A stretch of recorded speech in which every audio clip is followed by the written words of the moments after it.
La Troisième République, proclamée le 4 septembre 1870, annonce l'avènement de la Belle Époque et de l'ère du fer et du verre. La révolution industrielle bat son plein et Paris s'expose au monde. La Tour Eiffel, le Grand Palais ou le métro sont créés pour les expositions universelles de la fin du siècle. Les music-halls, théâtres et salles de spectacle, Opéra Garnier, font de Paris la capitale des plaisirs et des arts. La première pierre du Sacré-Cœur est posée, tandis que la ville se peuple d'hommes et de voitures.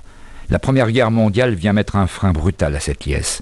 Quelques raids de zeppelins et les bombardements de l'artillerie allemande n'endommageront pas le visage de la ville sauvée par ces taxis de l'invasion ennemie.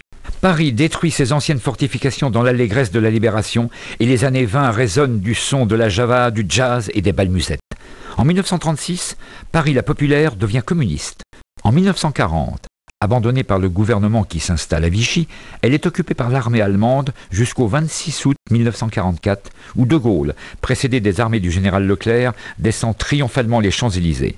Paris est reconstruite, modernisée, rénovée, grand ravalement de 62 initié par Malraux. Les manifestations étudiantes qui secouent Paris en mai 1968 renouent avec le passé révolutionnaire de la capitale et le pouvoir des Parisiens sur l'autorité politique française.